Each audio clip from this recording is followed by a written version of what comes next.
Once upon a time, in a peaceful village called KORU, the people lived happily among tall, lush trees. They were proud of their rich cultural heritage, and one of their most sacred traditions was that all girls remained pure until marriage. This purity was celebrated as a sign of dignity, pride, and the villagers' commitment to their customs.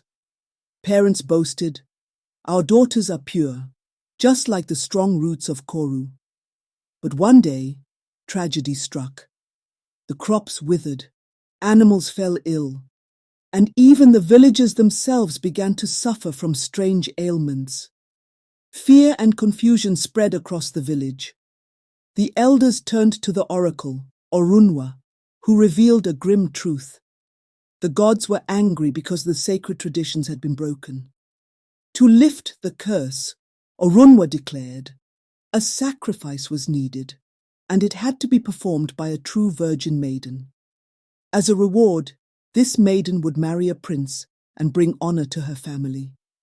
Eager to see their daughters marry into royalty and restore peace to KORU, every parent brought their daughters to the palace. The village elder Bamidele carried a sacred pot containing a divine necklace blessed by the gods. "Only a true virgin maiden can retrieve this necklace," he announced. The girls lined up, their parents watching with pride and confidence. One by one, the girls dipped their hands into the pot, but each came up empty. Even the chief's 3 daughters, Abeni, Ngozi, and Zaina, tried and failed. Whispers rippled through the crowd, and doubt began to grow.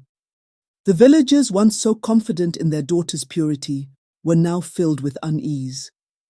The elders exchanged worried glances, wondering how such a thing could happen in a village that prided itself on its traditions.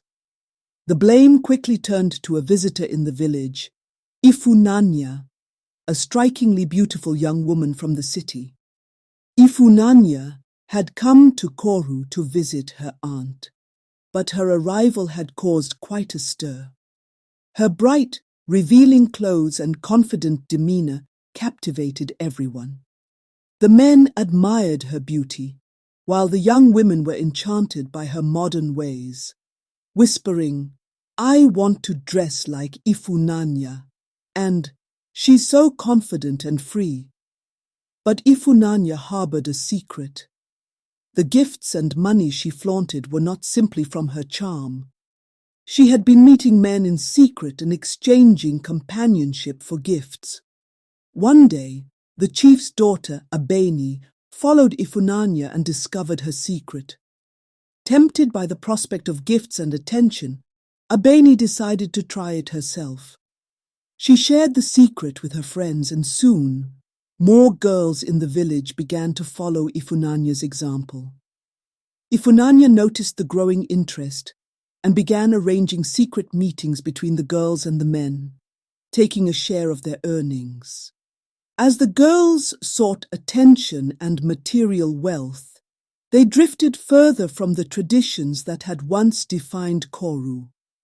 They hid their actions from their families, maintaining an illusion of innocence. But the damage to the village's moral fabric had already begun. The curse worsened, and the villagers grew desperate. The elders returned to Orunwa, who confirmed their fears. No true virgin could be found in KORU because the sacred traditions had been broken.